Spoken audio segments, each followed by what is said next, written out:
Hello and welcome to NDTV. I'm Rohit Khilnani. We come to you from Seoul in South Korea. This is where all the Terminator Dark Fate action is. The entire cast is here, yes, including Arnold Schwarzenegger. He was at the press meet earlier in the day.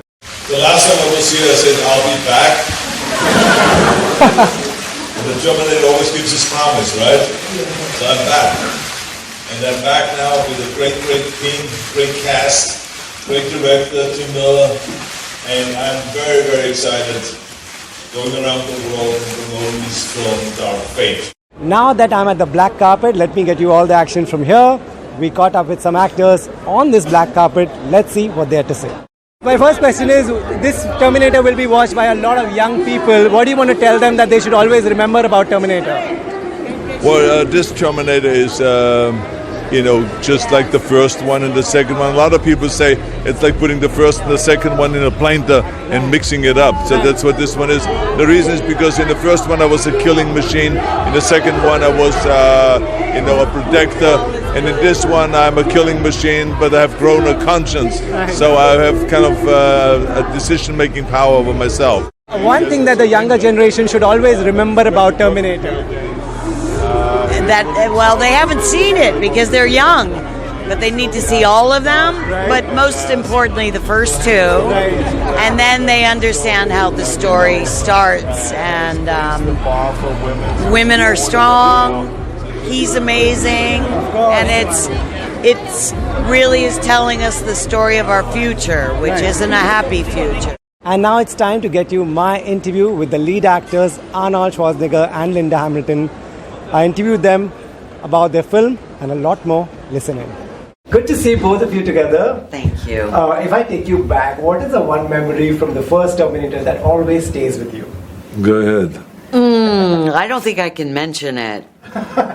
I did take James Cameron off the set and yelled at him. I'm probably the only actress that has ever done that, so that's what sticks with me. Yeah. Go ahead, your turn. The last day of makeup, they always put this gel on my face to make me shiny.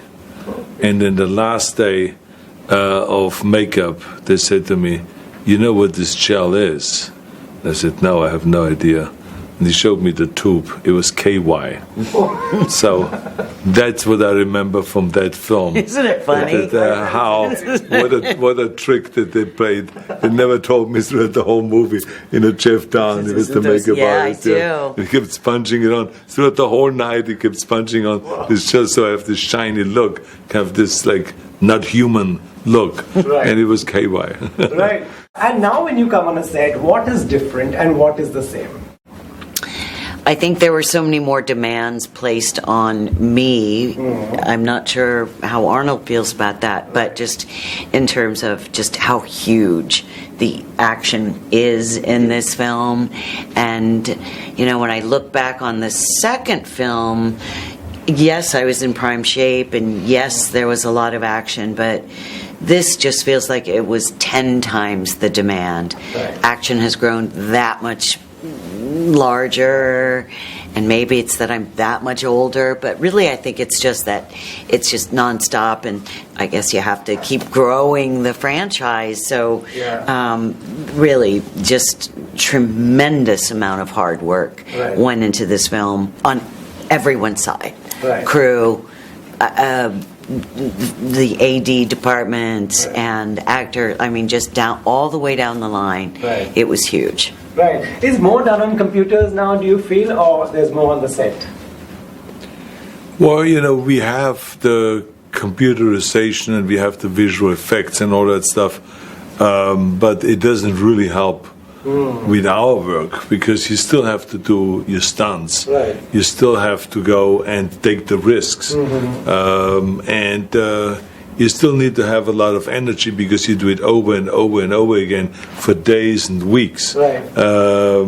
So you still do all that. What visual effects does is it really enables us to entertain people better, because now you can go all out. You can really, the way you write a story, you can go and put that on a screen, whereas before you had to kind of shoot around it and kind of reduce it sometimes. To what's the action, possible. exactly what is possible, exactly. We are seeing you're really enjoying social media. You go to the gym in the morning, we get to see that. Do you really enjoy that? Well, it's just to keep in touch with the fans. Right. And it's always because this is the questions I get. And wherever I go somewhere, people always say, "Oh, do you still train? Do you still? I mean, are you every day?" Right. And so I think that's why you put out this information. That when I travel around, I still work out. When I arrive, I work out. I get up in the morning, I work out. So Great. not much, Not but much. I mean, to work out a little bit, a half an hour, 45 minutes every day. Yeah. Right. My last question to you. At the press conference, I saw a lot of people talking about powerful roles for women. But the fact is, you always had a powerful role, and this was always about your character, wasn't it? Yes, and that's what people forget. Just because there are 3 women now, and it's all about female empowerment, but the DNA of these films has always been about a strong woman. Right. So we're just expanding on that, but certainly, and they are fantastic women. Right. So happy to share the screen with them, but we're just doing what we started and just doing it better. Great. You guys inspire us so much. Thank you so much. Thank you. Thank you. I also caught up with Mackenzie Davis, Natalia Reyes, and Gabriel Luna. Listen to what they had to say about their roles in Terminator Dark Fate. Nice to meet all of you. Watched the film and really enjoyed it. I'll start with you, Mackenzie. The minute you enter the frame, there's so much action. You beat the hell out of everyone. How was it? It was wonderful. It was really cathartic. There's a bunch of stuff going on in the world right now that was pissing me off at the time, and I got to exercise a lot of that energy on objects and my co-stars. Right. You're the one everyone is saving. Tell the viewers what's happening here. Well, I played Dani Ramos. She's a girl from Mexico City, and she has just this simple life. Right. She has a big heart. She works hard. She wants the best for her family. She wants to help them, her brother, her father, and suddenly she goes one day to work, and she finds that this new Terminator wants to kill her, a robot from the future. So this absurd situation that she's living just turns her life upside down, and suddenly she gets Grace and Sarah Connor, who's back, to help her. So we start like this kind of like road trip of these 3 women just getting together and trying to understand why he's trying to kill me and why Dani is so important in the future. Right. With her, you're in the safest hands. With him, not so much. Tell me, you said when your agents heard this, they told you that you're one of the Terminators. Right. What was that all about? Well, no, they called and they said, somehow they were able to kind of extract this information. I don't know where they got it, but it was a very secretive process. I didn't, not many people knew that that's what the film was. And I mean, they didn't really know what they were talking about at the time, I guess. And but I was happy to discover that no, in fact, I would be playing the Terminator and the Terminators. Yeah. Apparently. So once I was able to once I received all of the information about what the machine was, what it was capable of, I was over the moon. I just thought it was such a great idea. So I was happy to play both, one as myself and one in my mocap pajamas. Right. When you're offered a Terminator movie, what is the most exciting part? I guess it's just such a big world. Right. It's bigger. Everything is higher stakes. Every element of the production is so enormous, it attracts the people who are at the top of their field, the best stunt people, the best designers, the best cinematographers. So you're just working with all of these geniuses, and just getting to be in that space was so exciting. Right. And you said you was earlier to a couple of months before this one? That I had watched them earlier? Yeah, I had. Just a few months before I started auditioning for it. So it was cool. I got to discover it and then be in it very quickly afterwards. Right. You joined the franchise. What was the biggest excitement for you? I mean, for me, everything was a whole new world. So, it was just like, getting this huge movie, an action movie, Hollywood movie, an English-speaking movie. It was just really exciting, all of it, and it was tons of learning. I think every day on set felt like going to an amusement park. So we had like cars and we had like helicopters and underwater scenes and action and guns, and like it was just like really an adventure every day. Right. You tell us, what is it also a big deal that, okay, Arnold is going to be on the set? What is he like on the set? He's a lot of fun. He when we all first met him in different scenarios. Right. I think Mackenzie and I just kind of met him when we were in the hair and makeup trailer, and you're there watching him, and it's incredible. Bill Corso, our Academy Award winning makeup artist, is there applying all of the appliques and the Right. facial prosthetics and so you're talking to him, and he's also there with all this like battle damage, and but he's making jokes, and he's got a cigar in his teeth, and he's everything you'd imagine. But then as you get to know him, he's just a very warm-hearted person. He's very funny, and that's derived from his intelligence. Right. And he's got a big heart, and he cares a lot about the world. And, Right. and I'm happy to have him as an ambassador for us, for the environment, yeah, he's wonderful. Of course, yeah. Yesterday at the press conference, you said when people talk about powerful role in movies, you said it's more of a buzzword that everybody just wants to talk about. Why do you feel so? Well, when they talk about strong female roles, I think it just flattens our experience, and it makes it so that we are participating in a trend instead of us being, ambitious, fully dimensional actresses who have our own goals and don't just want to be labeled as something that happens to be hot at this moment. Right. You tell us about meeting Linda and Arnold. Oh, it was a total surprise for me when I actually it was like the third call back, and they told me they wanted to see me in LA. So I went there and I got to audition. I was preparing the scenes. I was so nervous. And when I got to Blur, Tim's studio, this lady just came out, and she was so sweet, and she was like, "Here's makeup. Do you want water? Are you okay?" And I'm like, "Yeah." That must be the producer. Like she was pretty and powerful. And then Tim came out, and he was like, "Hi, how are you? Finally, we meet. You met Linda Hamilton." I'm like, "That's Linda Hamilton." Like she was offering water. She's that person. She, from the very first time, she was so generous, and she was holding my hand, and she was like hugging me, and she was so loving that I think I always say she's a big part of the reason why I'm here. Great, you entertained us, and it's a great film. So best of luck, guys. Thank you very much. The director of the film, Tim Miller, is also here. I interviewed him. Listen in to what he had to say about the film and about working with Arnold. Hi Tim, thank you for your time firstly. Oh, it's my pleasure.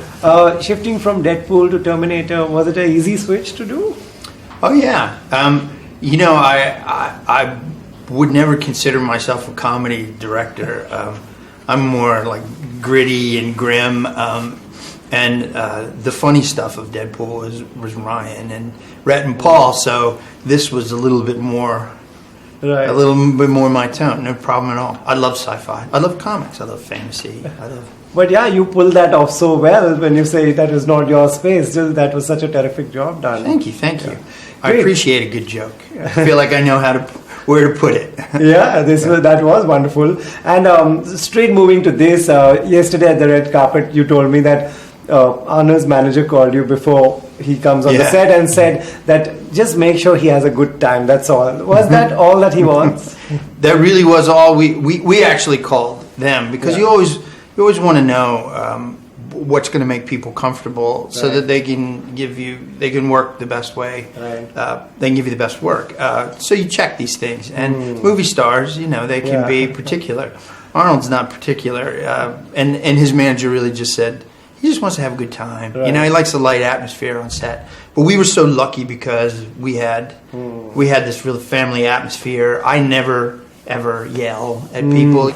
I just I think that's childish, and I think that we're all adults and we deserve a certain amount of respect. Yeah, that's really important what you say, that everybody has to enjoy it and nobody should be scared on the set, right? To face the director. I don't. No, I think the way I direct anyway, I don't think I'm the smartest person in the world, and so I need everyone else around me to help. I've only made 2 movies. I didn't have a lot of directors come to direct a movie of this size after directing lots and lots of little things, and they know the craft. I didn't have that luxury with Deadpool. Right. but the nice thing about doing this at an older age is I have no problem with saying, I don't know. Right. Please help me. Please tell me how to do this. And there's so many talented people around you that will help you if you ask. Right. And if you're not yelling at them, Right. they feel like they can come and contribute. And I feel like that is the cumulative effect of that Right. makes a much stronger Right. film. Could you tell us where was this film conceived? At what point did you come in? At what point did James Cameron say this to you? David Ellison had seen a cut of Deadpool before it was finished, because we were talking about another project. And during that conversation, he found out that I was a Terminator fan, like he was, and he's a hardcore Terminator fan. And so he said, "Hey, I really want to take another shot at doing this. Would you be interested?" And I said, "Yeah, I would." After I was going to do another Deadpool 2, and he said, "After that, yeah."